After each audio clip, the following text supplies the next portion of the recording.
Olá, espero que você esteja bem. O propósito desse vídeo é nós fazermos a correção de 25 questões de contabilidade financeira que caíram no Exame de Suficiência 2024-2. Então, essas questões incluem contabilidade financeira propriamente dita e teoria da contabilidade. São 25 questões, exatamente a metade da prova nós temos aí de contabilidade financeira e teoria da contabilidade. Nós nos propomos aqui a fazermos a correção, considerando que o momento atual que nós estamos é um momento de recursos e nós temos apenas o gabarito preliminar. Então, é possível que, após essa correção, ou entre as questões corrigidas, uma ou outra questão possa ter um gabarito diferente nos próximos dias, conforme avança. Então, aproveite a correção, vamos em frente. Nós vamos fazer a correção da prova tipo 1. Bom proveito para você.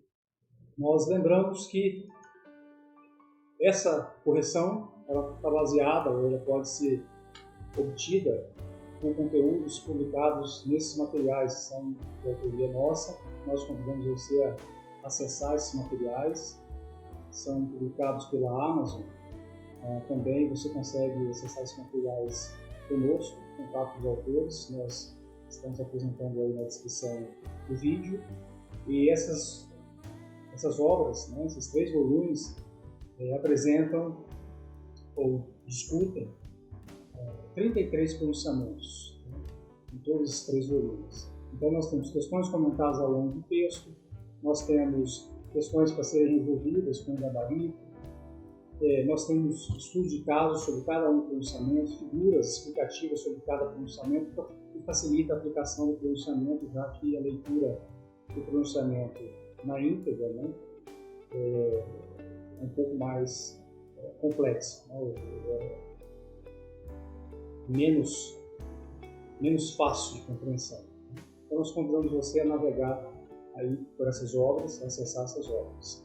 Adicionalmente, nós temos aproximadamente, né, mais de 1000 questões discutidas e comentadas nessas outras 3 obras, né, que são obras só de questões. Para quem gosta de estudar com questões, então não tem base teórica anterior, geralmente são comentários. Nos comentários a gente apresenta os conteúdos teóricos de aproximadamente 1000 questões. São 450 questões de contabilidade financeira introdutória, mais de 300 questões de contabilidade intermediária e mais de 350 de contabilidade avançada.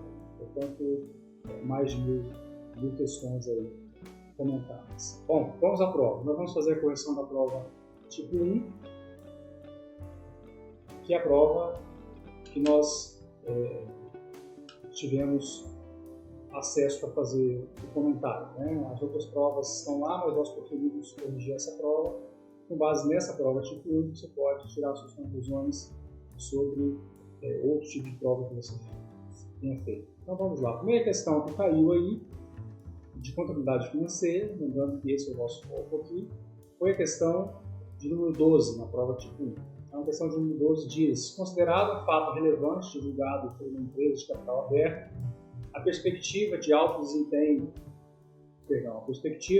potencial de entrada do benefício econômicos futuros na aquisição de um novo ativo operacional resultou em um aumento de 4,5% para 60,5% do valor nominal de suas ações negociadas em bolsa de valores do país e no exterior.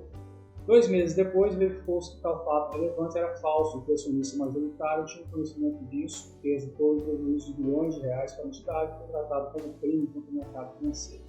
Agora sim, o que a questão está querendo, né? Na divulgação inicial do fato relevante, a característica qualitativa fundamental que deixou de ser observada pela entidade foi a que ele apresenta aí as 4 alternativas. Nós podemos recorrer para responder essa questão à estrutura conceitual, o nosso CPC 00. Tem um capítulo específico que trata das características fundamentais e das características de melhoria da informação contábil. Então são 2 características fundamentais, 4 características de melhoria. As fundamentais são relevância e representação credível. Para que uma informação seja útil aos seus usuários das demonstrações, aos leitores das demonstrações contábeis, essa informação precisa ser relevante, precisa ser representada credivelmente, né? Então essas são as chamadas características fundamentais. As de melhoria são a comparabilidade, a verificabilidade, a tempestividade e a comprehensibilidade, que tendem a melhorar a utilidade da informação para o usuário das demonstrações contábeis, né? A questão, ela cita de forma direta e textualmente que ela quer uma característica qualitativa fundamental. Como é que a característica fundamental? A única característica fundamental citada nas 4 alternativas é a representação fidedigna. Então nós podemos marcar aqui representação fidedigna, que representa ou que significa aí a representação exata do fato, do fenômeno, tal como ele ocorre nas demonstrações contábeis, por meio do registro, por meio dos relatórios contábeis, propriamente dito, né? Então, a letra D é o gabarito dessa questão. A próxima questão, uma questão também que trata do capítulo de características qualitativas da informação, da estrutura conceitual. Então, outra questão que a gente usa o CPC 00. O CPC 00 é abordado aqui na obra que nós citamos no início, né, Contabilidade Financeira Avançada. O primeiro capítulo tem mais de 100 páginas lá, esse capítulo, e mais de 50 questões para você estudar, se você tiver interesse. É um orçamento relativamente grande, né? Uma estrutura conceitual, na verdade, né? Ele é considerado um padrão contábil, uma estrutura conceitual. Então, a questão pede: o investidor está analisando as demonstrações contábeis de uma sociedade empresária. O investidor tem disponível para sua análise as demonstrações referentes a 31 de agosto de 2023, mas não as dos exercícios anteriores. Nesse caso, o investidor não poderá verificar a seguinte característica qualitativa. Geralmente, as demonstrações são publicadas, divulgadas, ao menos em 2 anos, para que se possibilite ao leitor comparar as informações de um ano para o outro dentro da mesma entidade, ou seja, verificar se tem itens semelhantes, itens diferentes, e a extensão dessa diferença, dessa semelhança. O acionista, o credor, né, o usuário da informação, ele precisa ter elementos para fazer a comparabilidade. Então, é a letra C, comparabilidade da informação, uma característica de melhoria da informação contábil. 14 é uma afirmação que está também na estrutura conceitual. Esse conceito de passivo aí foi tirado da estrutura conceitual. O CPC 25, que trata de provisões, também tem o conceito de passivo, mas o conceito de passivo lá não foi revisado ainda conforme a estrutura conceitual, né? O conceito de passivo lá tem um elemento a mais. Então, esse conceito aqui foi retirado da estrutura conceitual. E é interessante que tem outras questões, que nós vamos ver aqui, que eles tiraram o texto literal e pede para a gente completar. Então, mais uma vez, a gente percebe que é preciso ler o pronunciamento. Tem que ler o pronunciamento. Não resolve, muitas vezes, só estudar comentários, né? Tem que fazer a leitura do pronunciamento. Não tem saída aí, né? Então, o passivo representa o quê? É o que ele está pedindo. O passivo é a obrigação contínua da entidade de transferir um recurso econômico como resultado de eventos, e ele pede para assinar alternativas. O passivo é a obrigação presente, passada, futura, né? E qual a combinação que preenche aí? Passivo, a gente só registra um passivo quando existe uma obrigação presente. A obrigação tem que ser hoje, de liquidar hoje. O passivo que vai surgir daqui a 1 mês, 2 meses, a gente não registra no balanço, né? Então é uma obrigação presente. Mesmo que eu tenha registrado o passivo alguns dias, alguns meses atrás, e ele continua lá registrado, é porque a obrigação é presente. Ela é nesse momento que está lá, existe a obrigação, né? E ela é resultado, geralmente, de acordos, contratos, de transações que já ocorreram. Isso? Então, transações passadas. Então, passivo é uma obrigação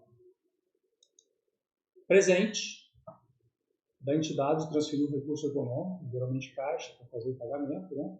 Como resultado de eventos passados. Então, letra D é a resposta aí, é o gabarito dessa questão. A 15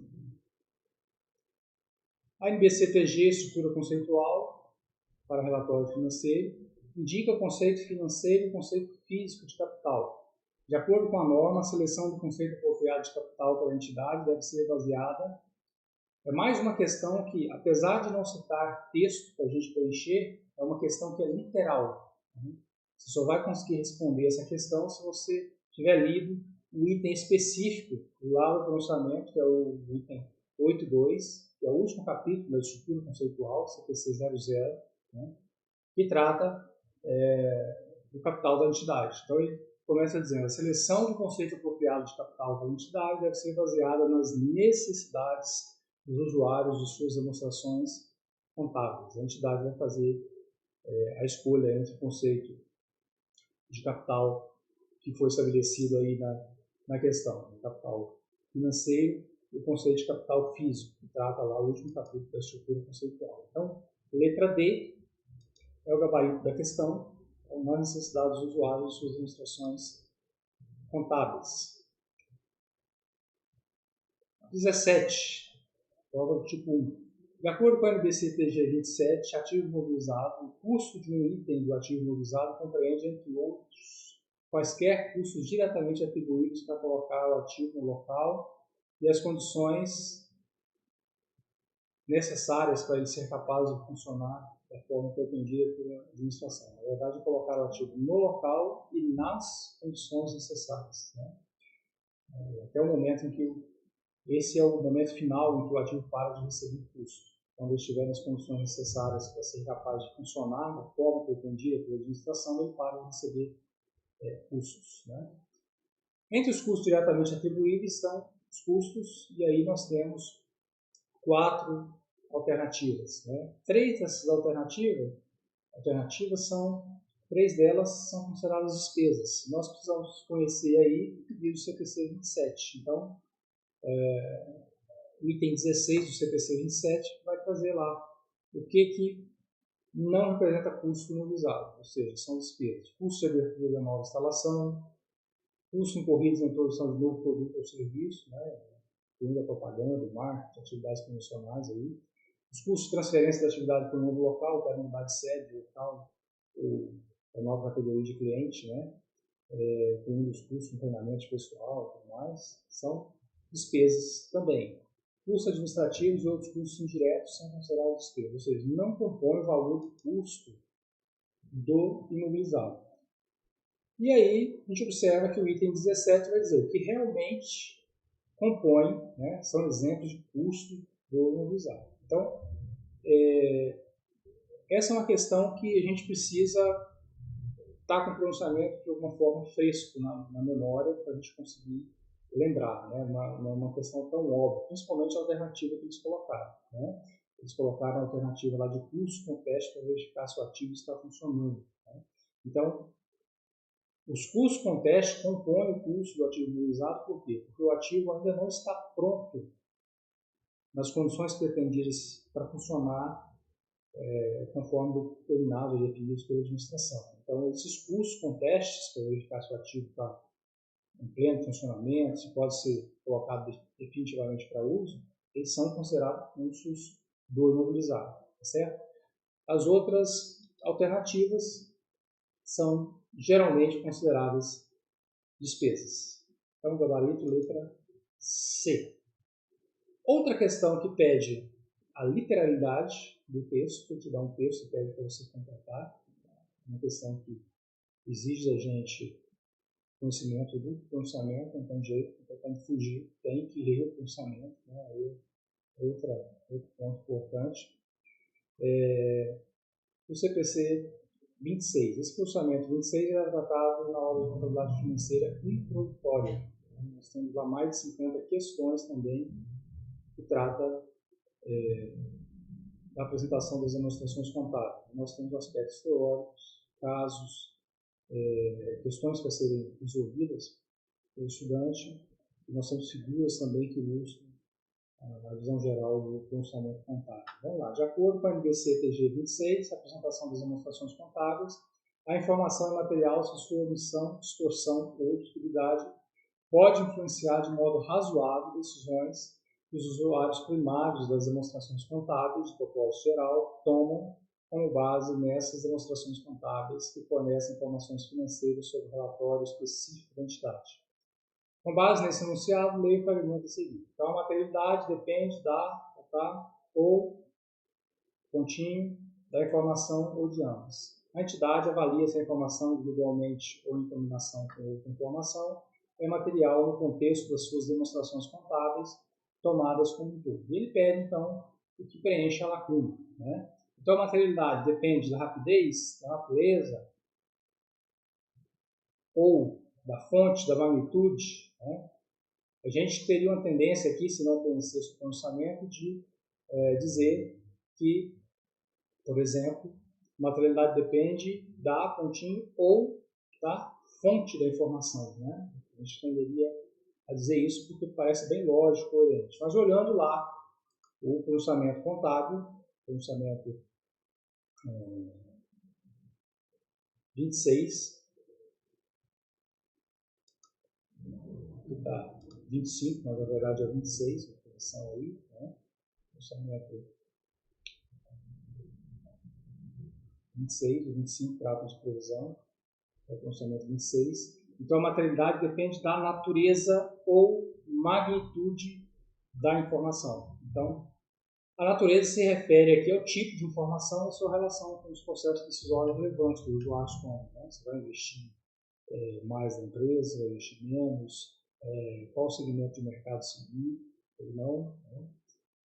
E a magnitude está relacionada ao volume, ou ao valor, ou a quantidades e os potenciais impactos disso no processo decisório. Então, o item 7 do CPC 26, não o 25, trata lá de natureza ou magnitude. Letra D, letra D. A questão 19, essa sim trata do pronunciamento 25. O pronunciamento 25 é tratado, abordado no contabilidade introdutória, financeira introdutória. Nós temos a descrição aqui no link. E esse pronunciamento normalmente cai muito nas provas, né? Às vezes cai mais de uma questão nas provas de contabilidade do exame de suficiência, né? Então vamos lá, NBC-TG 25, produções, passivos contingentes e ativos contingentes, ilustra o tratamento contábil como uma obrigação presente ou possível da entidade, envolve prazos ou valores incertos. Com base na referida norma, relaciona o tratamento dado a cada situação a seguir com seu reconhecimento e divulgação. Então vamos lá. Rapidamente aqui, depois a gente pode voltar nas questões.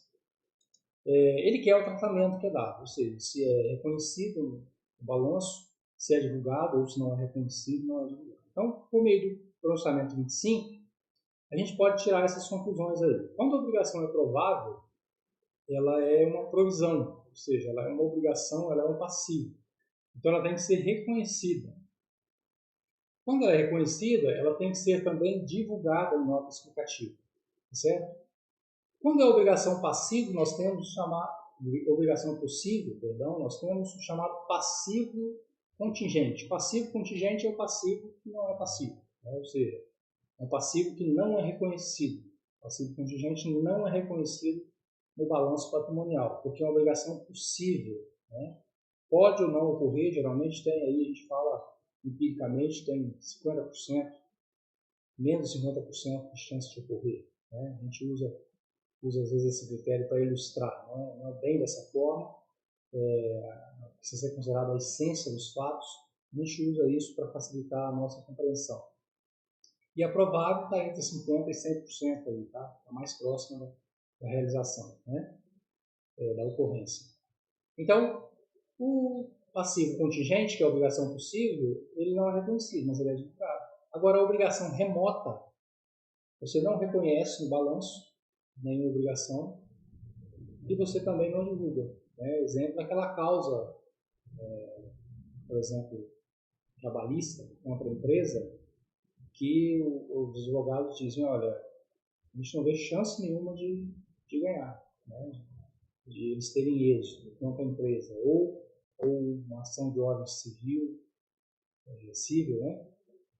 contra a empresa, que os advogados entendem que não há possibilidade nenhuma de obter isso. Então, essa é a chamada obrigação remota. Você não reconhece nem divulga. Então, vamos voltar aqui. O que a gente pode concluir? Quando ele diz assim, a associação correta, né? Não é reconhecida nenhuma provisão, não há obrigatoriedade de divulgação. Né? Em que situação isso ocorre?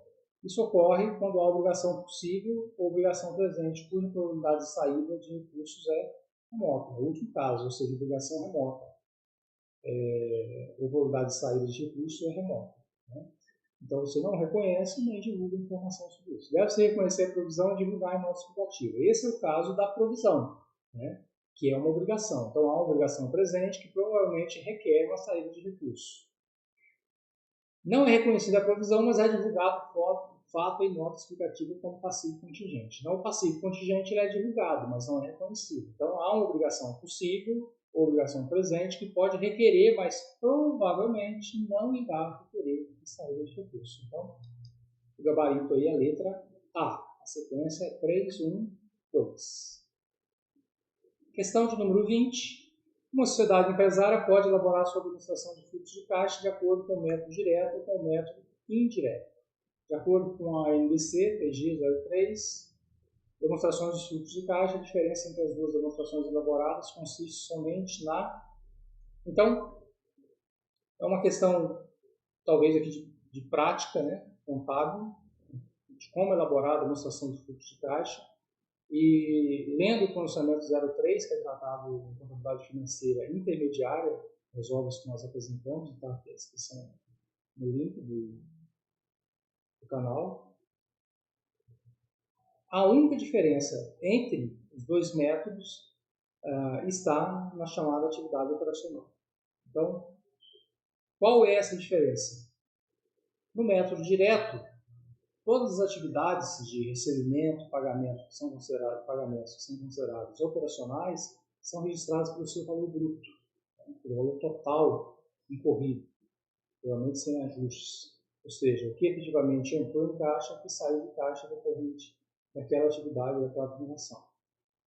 Pelo método indireto, você começa a DFC na atividade operacional hoje pelo lucro líquido ou prejuízo líquido do exercício e faz os ajustes, né, com aquilo que não é operacional ou com os outros, com lançamentos por competência, ou seja, valores que não afetam caixa, mas afetaram o lucro líquido. E depois ajusta pelo ativo e pelo passivo operacional nas suas contas. Se você quiser mais informação, mais detalhes, a gente tem uma proposta de elaboração do DFC, passo a passo, de contabilidade financeira intermediária, certo? Então, a única diferença está na atividade operacional. Tanto é que a gente faz a atividade operacional em dois modelos, em dois métodos, e apenas copia aqui o que foi feito da atividade de investimento e financiamento, né? Porque as duas atividades finais é a mesma demonstração. Então, isso está no item 18B do CPC 03. A gente pode 18B ou 18 a 20A, vai tratar das atividades operacionais, e nós temos elementos lá para responder essa questão com o gabarito na letra A, atividade operacional. 21. Em 1/6 de 2024, uma joalheria adquiriu 40 anéis pelo valor unitário de 800. O frete para entrega e o seguro de transporte foram, respectivamente, 500 e 1.600. Então, o seguro,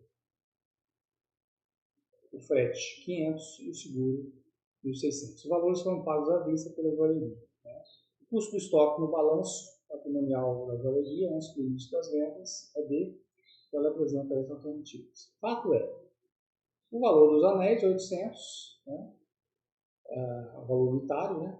800, representa custo. A questão aqui é se o frete e o seguro representariam custos também. Então, quando nós vamos lá no pronunciamento 16, que trata do estoque, né, é abordado na contabilidade financeira introdutória, nós vamos verificar no item 10 que ele diz o que compõe o custo do estoque. Então, o preço de compra, o valor dos anéis, né, 40.800 a unidade, o custo de transporte e o seguro, ou seja, todos os custos de aquisição e de transformação, bem como outros custos incorridos para trazer os estoques à sua condição e localização atual, ou seja, condição de venda.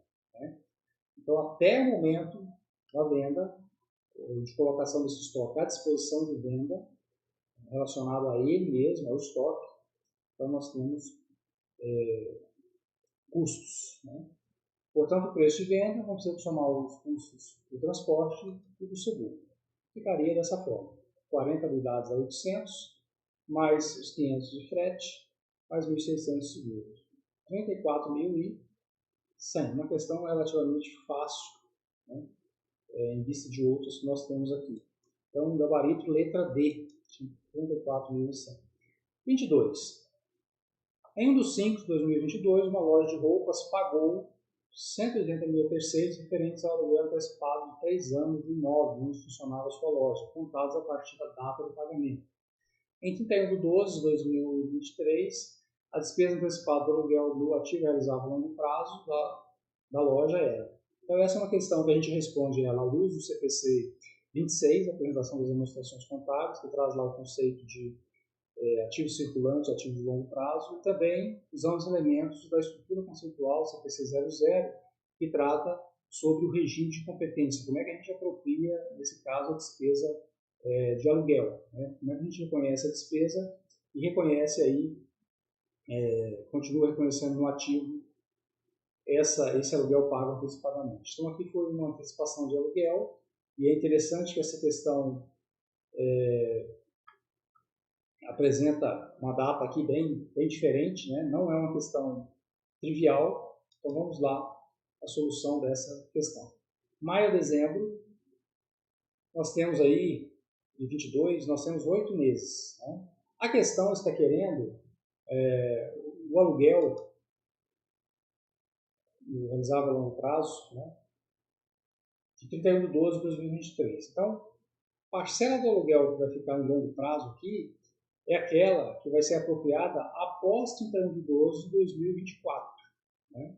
Então, nós vamos ter que apropriar aqui todas as parcelas até 31 de 12 de 2024, de 1 de 5 de 22 a 31 de 12 de 2024, e o que sobrar é a que vai ficar no ativo realizado a longo prazo da loja. Né? Então, vamos lá. Primeiro, as parcelas de 2022, 8 meses. 8 vezes 5.000, 40, né? 8 parcelas aqui. Parcela de 2023, 12 parcelas, né? Como são 36 parcelas, cada parcela é de 5.000. Né? Parcelas de 2024, mais 12, 5.000. De 5.000, 60.000. Então, o que nós fazemos? Pegamos o total de parcelas, 36, e tiramos. A de 2022 são 8, 23 são 12, 24 são 12. Então, vamos sobrar ainda o remanescente aqui vamos ter o remanescente de 4 parcelas. Essas 4 parcelas vão vencer nos meses de 2025. Então, elas serão no longo prazo. Então, 4 parcelas de 5.000, nós temos aqui 20.000, certo? No 31 de 12 de 2023, vai estar lá no circulante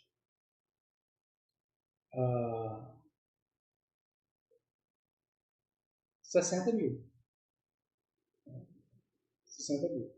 31 de 12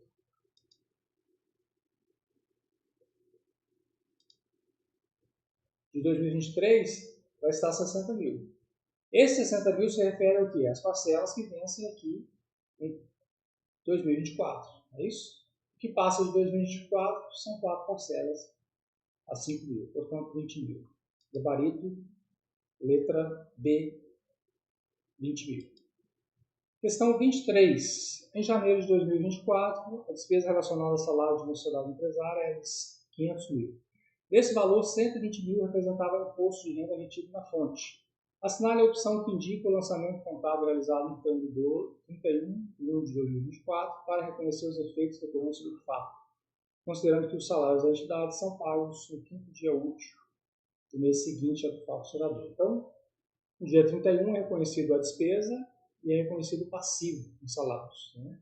E até o quinto dia útil é feito, então, o pagamento. Lembrando aqui o seguinte, quando a gente recebe o nosso salário e atinge lá, ultrapassa o limite da isenção de imposto de renda, a gente paga, portanto, o imposto de renda e o nosso salário vem descontado, não é isso? Então, aqui dá para a gente entender o seguinte, o valor do salário a pagar no passivo vai ser 500 menos 120. Né? Então, já sabemos aqui, vai ter um crédito lá no passivo de 380, né? Salários a pagar. Nós sabemos também que a gente não registra normalmente a despesa com imposto de renda, porque essa despesa com imposto de renda está inclusa aqui, no valor de salários, né? É inclusa no valor de salários. Então, o que acontece? Nós vamos registrar uma despesa total de 500, é isso? Vamos registrar um passivo aqui com o governo de 120 e vamos registrar um passivo de salário a pagar, um líquido de 380. Vamos ver qual alternativa apresenta essa opção. A letra C, vamos olhar aqui, despesa com salários, correto, imposto na IR na fonte a recolher, 120 mil, salários a pagar. Essa aqui, exatamente a C. Então, é dessa forma que nós fazemos o registro. Temos uma dívida com o governo de 120 mil, uma dívida com o funcionário, né, com os funcionários, empregados, 380, e uma despesa total de salário de 500. Então, gabarito, letra C, na questão 23.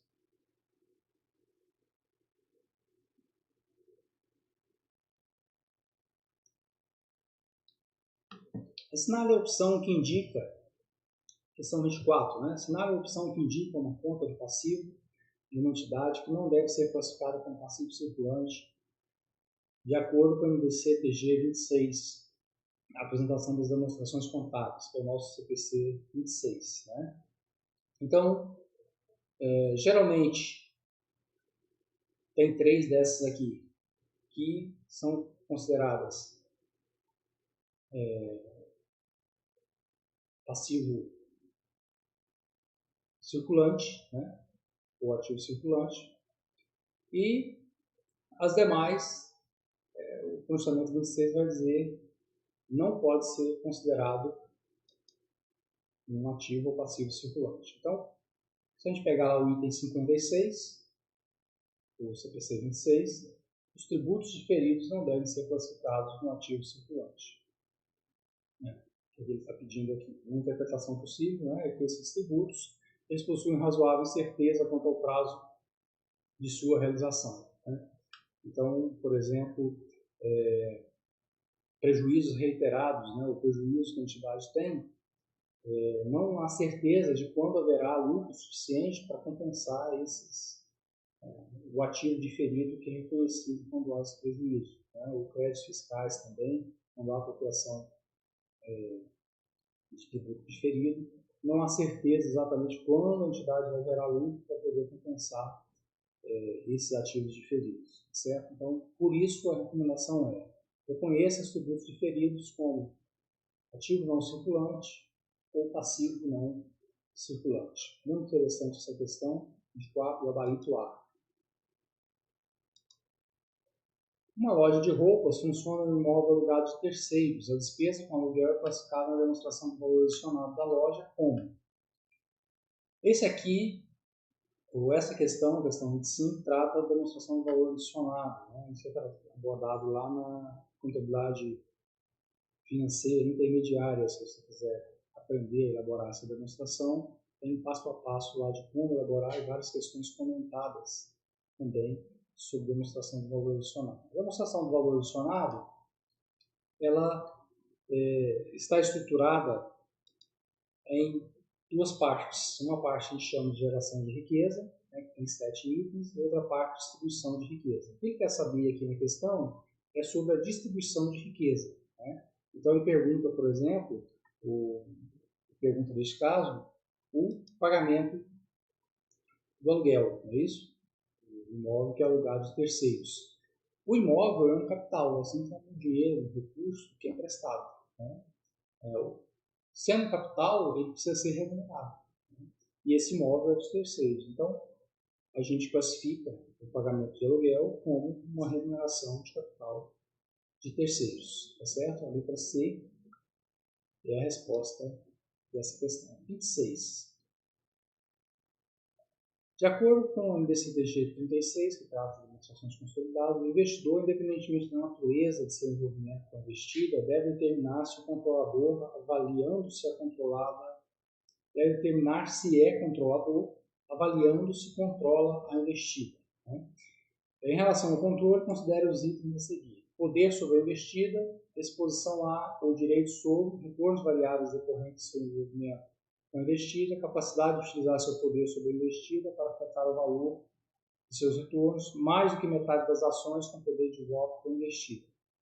Os três primeiros itens são itens que caracterizam um controle, que são previstos lá no CPC 36, ou na MDCPG 36, né? Eles caracterizam o controle. A gente vai citar aqui em seguida qual é o item que trata isso no funcionamento, mas estão corretos.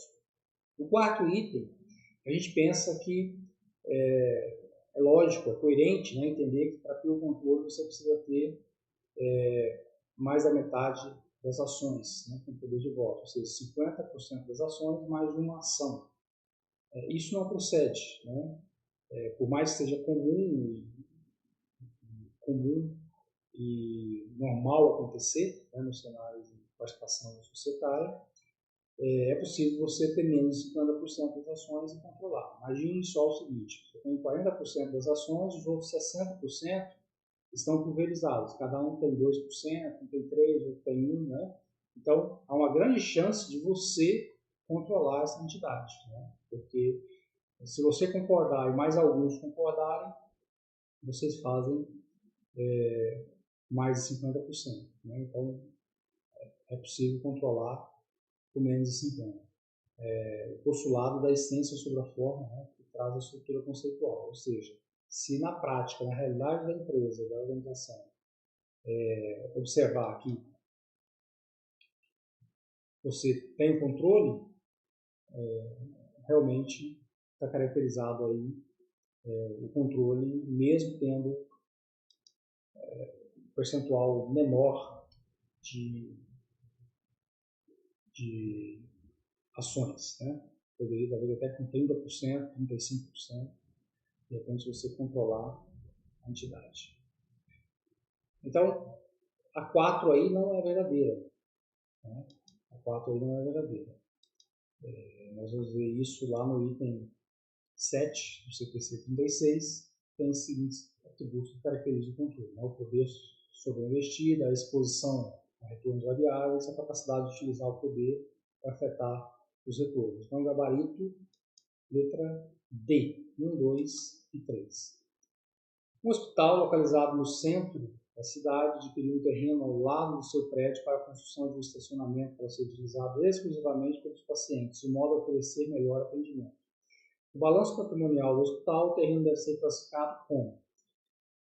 A gente é levado a pensar, talvez, que deveria usar o funcionamento 28, que trata de propriedade para investimento, para responder essa questão, né, e responder a letra C, pensando na seguinte situação: olha, o terreno não é usado nas atividades fins do hospital, usado na atividade meio ali, né, utilizado para estacionamento.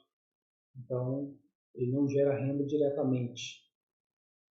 E aí a gente diria assim, é uma propriedade para investimento. Mas não, ele é uma propriedade ocupada pelo proprietário.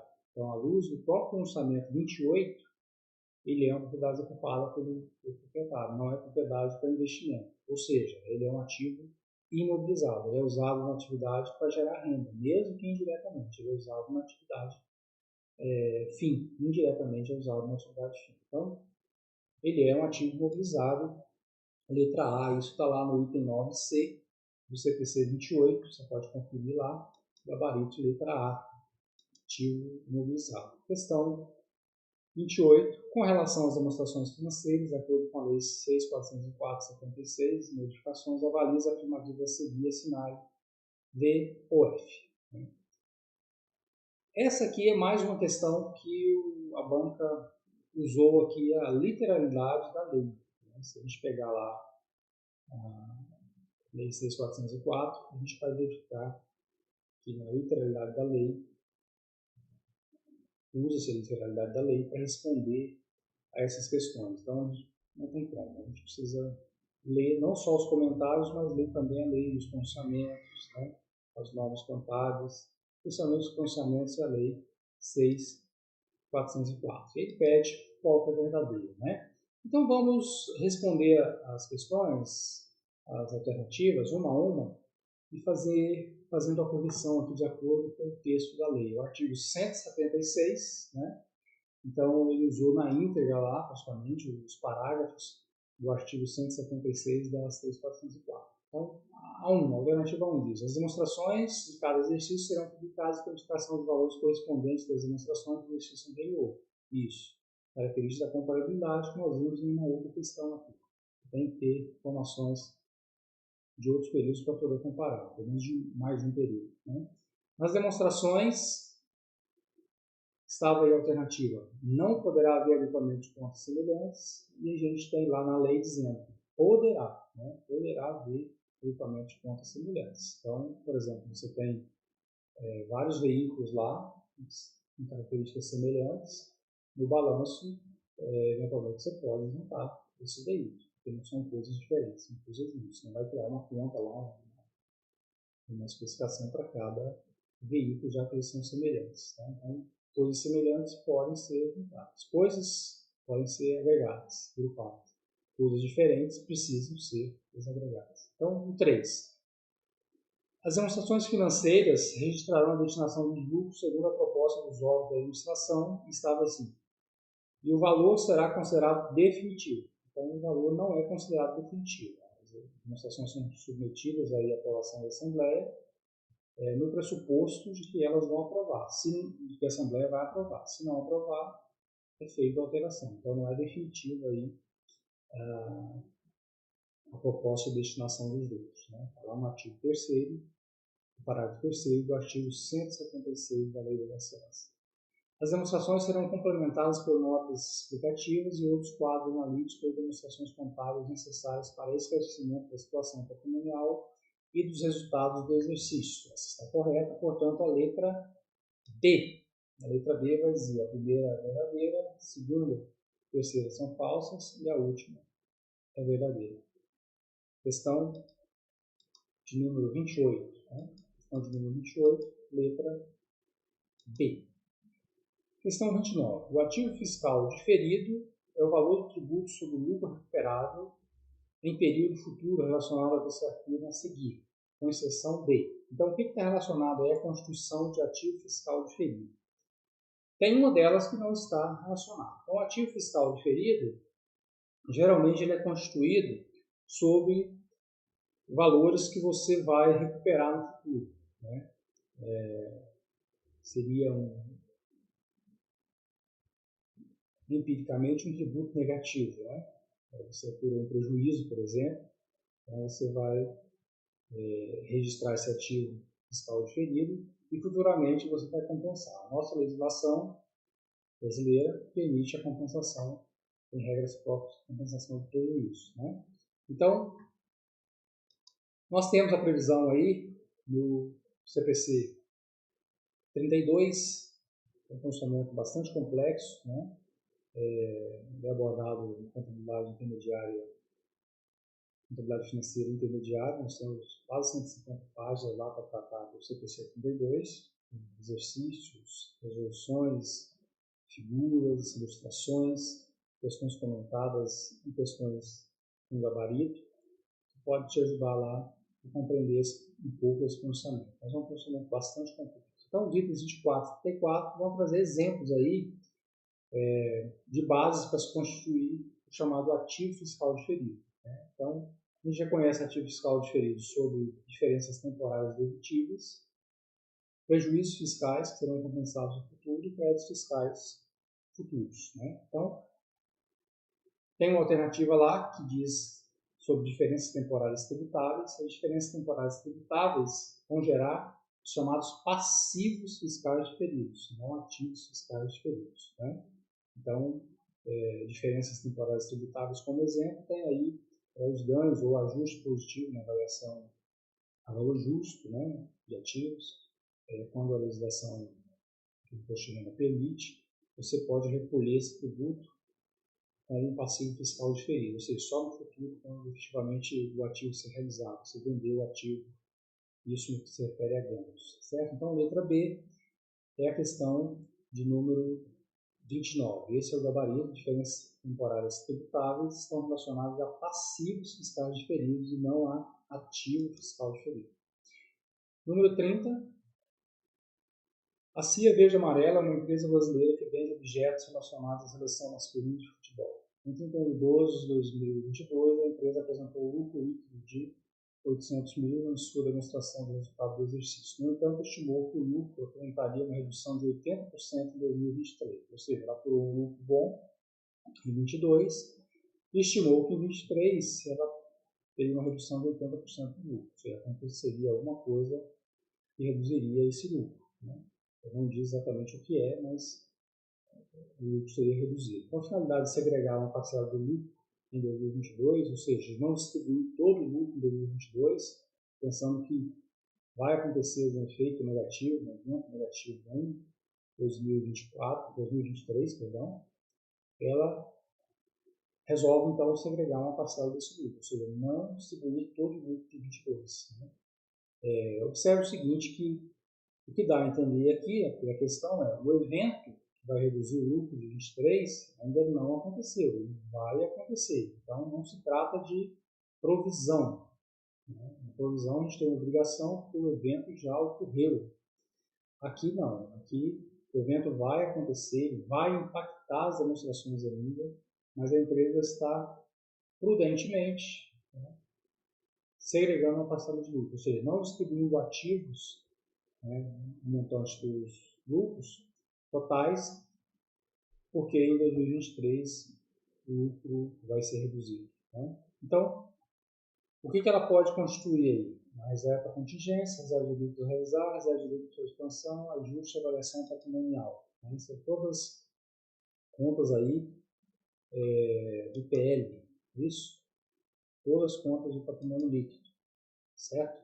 Então, se a gente olha lá a lei das SAs, no artigo 195, o texto do artigo é o seguinte: a Assembleia Geral poderá, por proposta dos órgãos de administração, destinar parte do lucro líquido à formação de reserva com a finalidade de compensar em exercício futuro a diminuição do lucro decorrente da perda de dado provável, cujo valor possa ser estimado. Então, é possível, nesse caso aqui, a reserva para contingências. Né? Então, a única alternativa que melhor responderia aqui a questão é a chamada reserva para contingências, que não se confunde com a provisão para contingências. Né?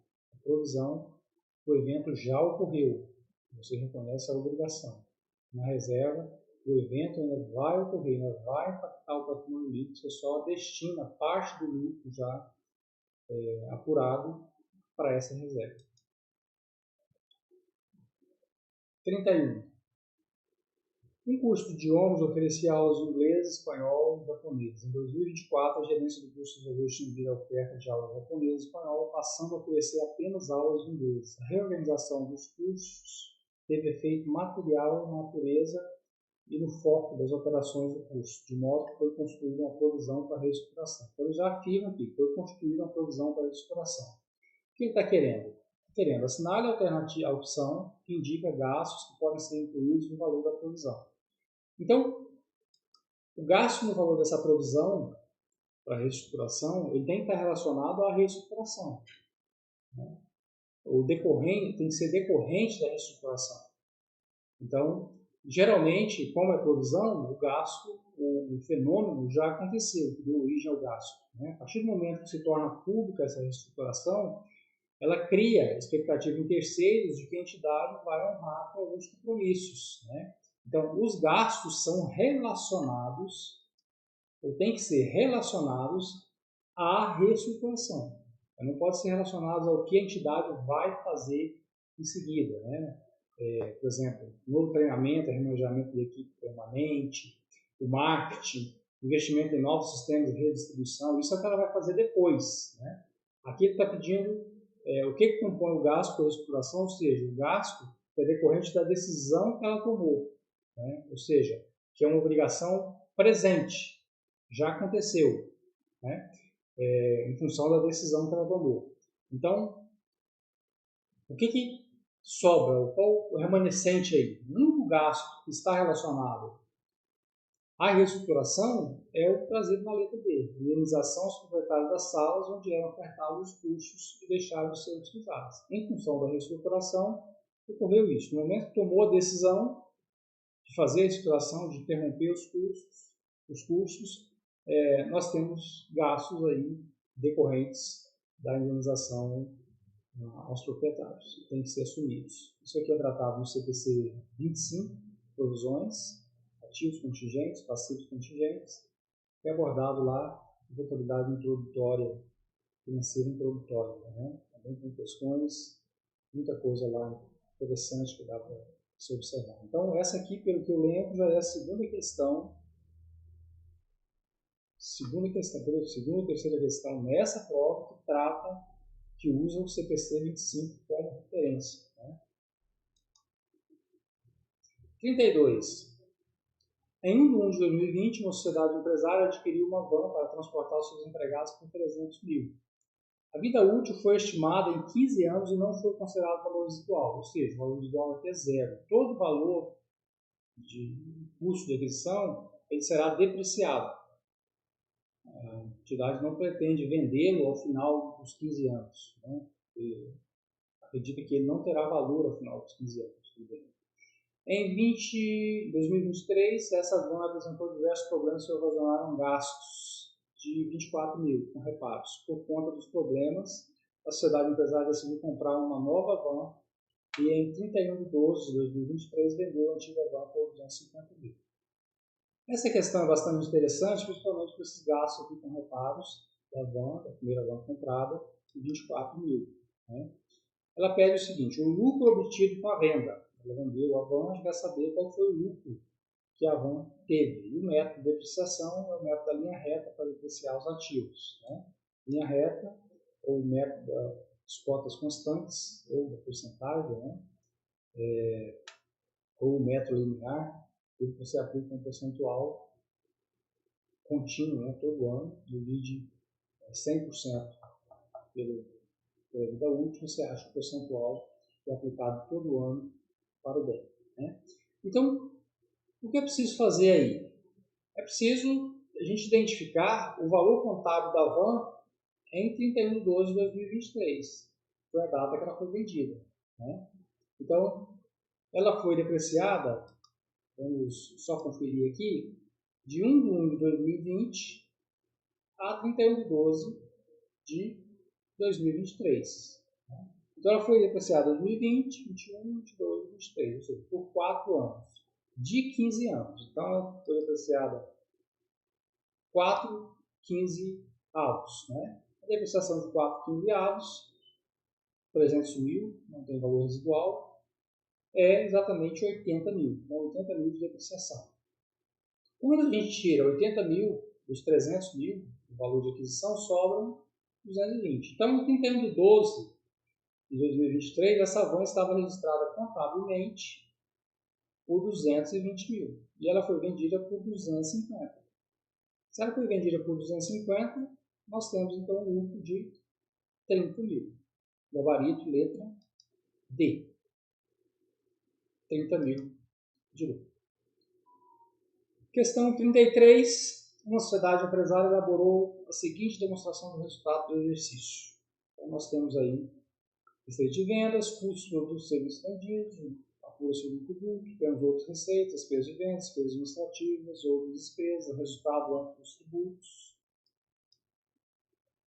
E ele pede, de acordo com a MBC PG 26, a apresentação das demonstrações contábeis, a demonstração é elaborada de acordo com o método da... Então, ele quer saber qual o método de elaboração dessa DRE aqui. Né? também já é 2 ou 3 questões que abordam o CPC 26, a apresentação das demonstrações, nessa prova, né? Pelo que eu me lembro aqui, você pode conferir depois aí. Esse CPC é abordado também lá no Contabilidade Financeira Introdutória, né? É um dos pronunciamentos que mais caem no exame de suficiência é o CPC 26. Então, qual é o método de elaboração dessa DRE? Nós temos 2 métodos que o CPC 26, lá no item 99, vai dizer que a entidade pode escolher para apresentar a DRE. Um é o método de natureza de despesa. O método de natureza de despesa é aquele método que você especifica as despesas incorridas, né? Então, por exemplo, em vez de divulgar o custo do produto vendido, o custo da mercadoria vendida, vamos pegar aqui o custo do produto vendido, que é mais fácil ilustrar, né? Vai se divulgar lá o que foi consumido de matéria-prima, o que foi consumido de mão de obra, né, de materiais indiretos, e o total disso vai ser o chamado custo do produto vendido, mas não vai se divulgar em uma única rubrica, vai se divulgar de forma específica, por natureza, né? O método por função é aquele método que é chamado também de custo dos produtos vendidos, o custo da mercadoria vendida, ou seja, uma rubrica você coloca todo o custo lá, você não especifica o que compõe esse custo, né? Então, isso é chamado uma função, né? A função do custo da mercadoria vendida. E você vai classificar as outras despesas também por função. Por exemplo, despesas de vendas. Todas as despesas de vendas, né? Comissões, salário de vendedores, por exemplo, vai tudo nessa rubrica, despesas de vendas, ou seja, por função dentro da entidade, né? Despesa administrativa, também por função. Então, ao invés de você classificar por natureza, no caso das despesas de venda, coloca lá comissões, salário de vendedores, né? Você coloca só despesas de vendas. Isso é uma aplicação por função. Então, geralmente, a aplicação do método por função de despesa é o método que a gente chama de custo do produto vendido, né? É mais fácil associar. E aqui, essa DRE apresenta o custo do produto vendido e apresenta também as despesas de venda administrativa e função dentro da entidade. Então, a resposta, letra C, função da despesa. E é interessante observar que o pronunciamento vai dizer o seguinte, olha, se você escolher o método da função da despesa, você tem que divulgar lá em nota explicativa a natureza da despesa. O que compõe, por exemplo, o custo do produto vendido? O que você está chamando de despesas de venda, despesas administrativas? Você precisa lembrar lá a nota explicativa. Não a DRE, mas a nota explicativa. Então, letra C é o gabarito aqui. Questão 34.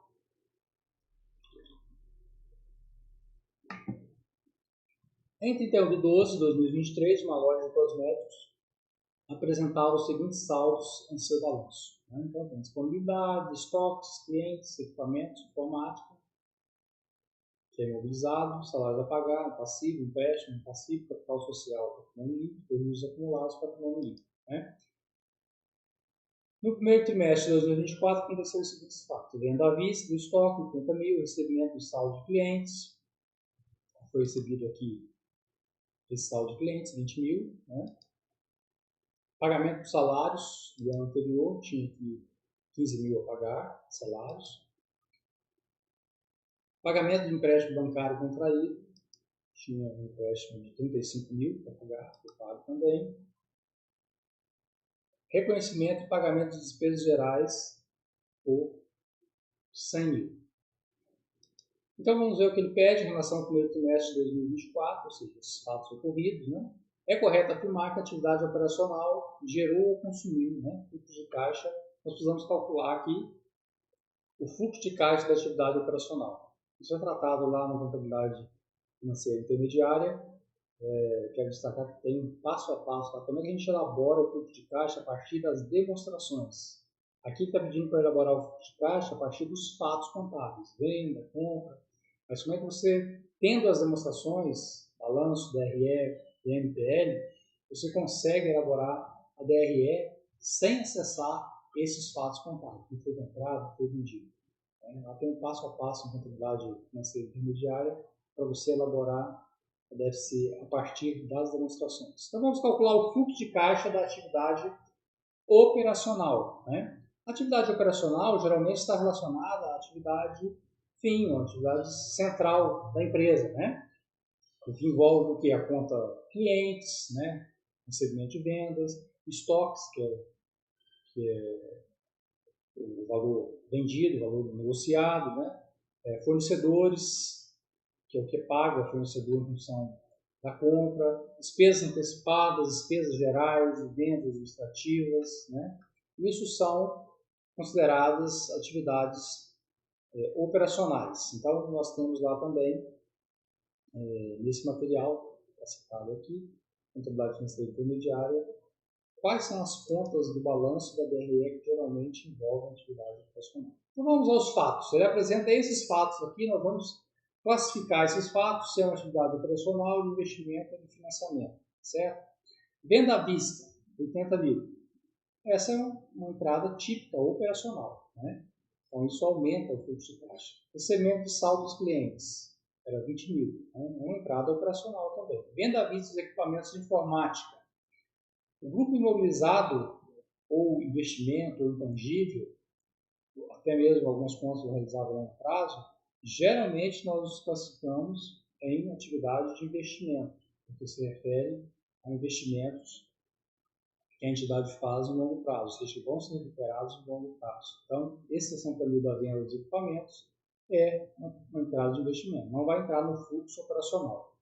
Pagamento de salários do ano anterior, 15 mil, uma saída operacional, uma atividade fim da empresa. Pagamento de empréstimo bancário contraído. O empréstimo é um financiamento de terceiros, é um capital de terceiros. Então, é uma saída de financiamento, não é operacional. Reconhecimento e pagamento de despesas gerais, 100 mil. Essa é uma saída operacional. Como é que ficaria, portanto, a DFC nas atividades operacionais? Recebimentos de venda à vista de clientes, pagamentos de salários e despesas gerais. Isso totaliza um caixa consumido de 15 mil. Então, nós temos 100 mil de recebimento e 115 de pagamentos. Portanto, 15 mil de caixa consumido. Então, consumiu o fluxo de caixa no montante de 15 mil. Letra C é o gabarito dessa questão. É a questão, só lembrando aqui, a questão 34 da prova tipo 1, letra C.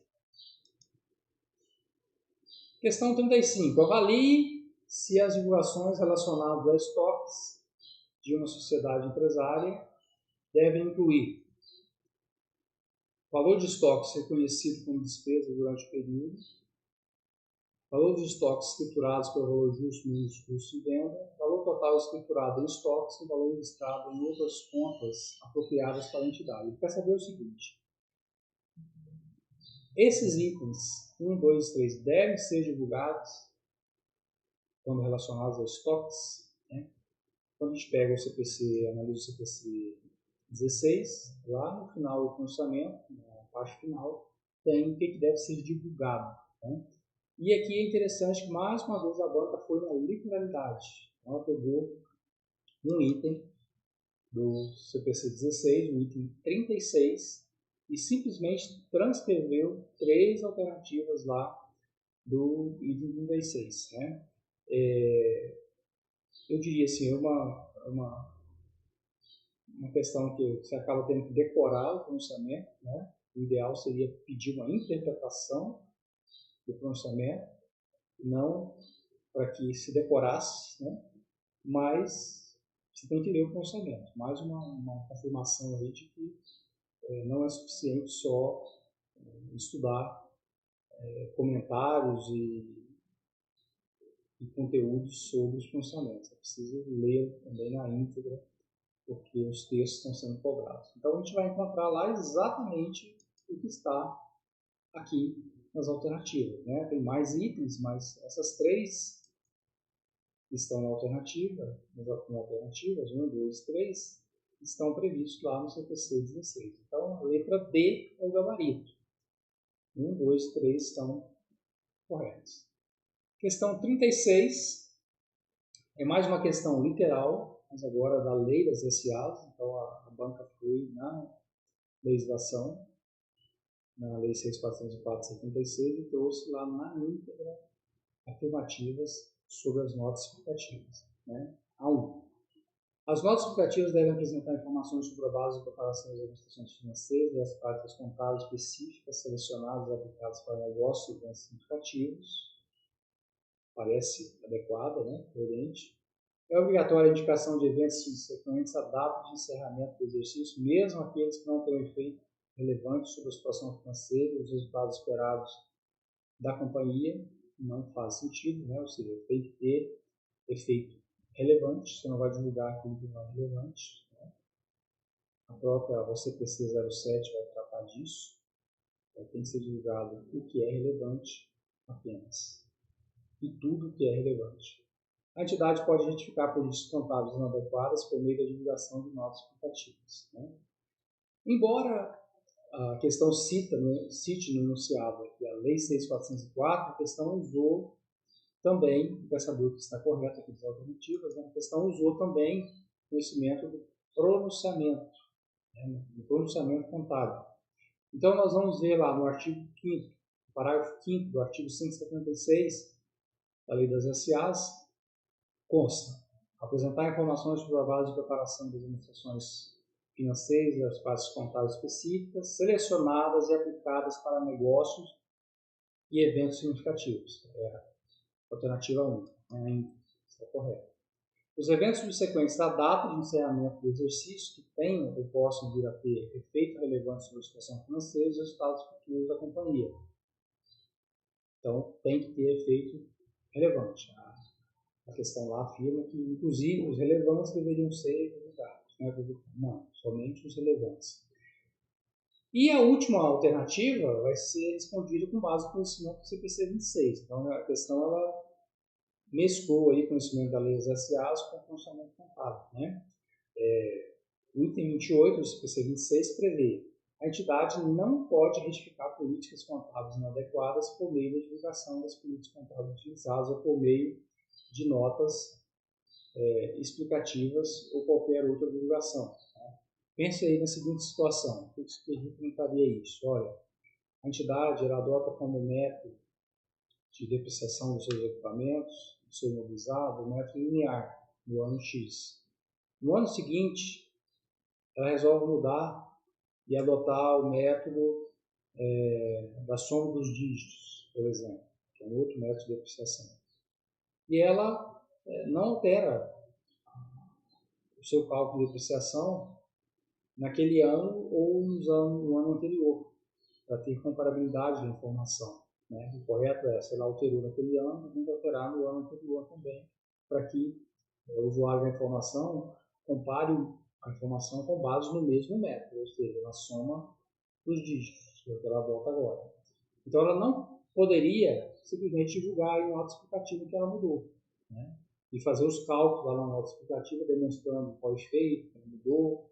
Não, ela precisa também apresentar no balanço essa mudança de política contábil. Então, não pode retificar a política contábil apenas na nota explicativa. Né? É isso que a questão diz. Então, gabarito, letra T. Apenas a 1, questão 1, a alternativa 1 está correta. 37. Uma empresa comercial apresentou no mês de abril de X0 as seguintes movimentações do seu estoque. Então, a gente tem aí o estoque inicial, 1 do 4, 8 do 4 tem as compras, as vendas de unidades, 10 do 4 tem devolução, 12 do 4 tem vendas, 17 do 4 tem devolução de vendas, 22 do 4 compras e mais 100 unidades. Então, considerando que a empresa utiliza o método PEPS para controle de estoque, assinale a opção que contém custos de mercadorias vendidas para o período e o valor do estoque final. Então, ele quer o custo de mercadorias vendidas e o valor do estoque final nessa ordem, nessa sequência. Ela usa o PEPS. Né? Então, vamos lá. Pelo PEPS, a gente precisa reconhecer o custo das vendas, o custo de mercadorias vendidas, com base nas primeiras compras. Então, à medida que eu vou vendendo, eu vou baixando o custo daquilo que eu tenho em estoque, das primeiras compras. Né? primeiro que entra é o primeiro que sai. Essa é a lógica do PEPS, portanto, vou adotar isso, né? Então, vamos lá. Qual seria o CMV com base nessa lógica? Tinha um estoque antes da venda, né? A venda ocorreu em 12/4. Tinha um estoque de 200 unidades a 200 unidades a 10, que dá 2.000, e 160 unidades a 12, que dá 1.920. O total aqui do estoque era 3.920. O custo das vendas foram vendidas 150 unidades. Então eu vou vou baixar primeiramente esses 150 das 200 unidades que tinha em estoque. Eu não vou baixar lá dos 160 a 12, eu vou baixar das 200 unidades a 10, cada uma, né? Então, 150 unidades a 10 dá 1.500. Baixei o estoque, o custo da venda, né? Só que teve uma devolução de venda.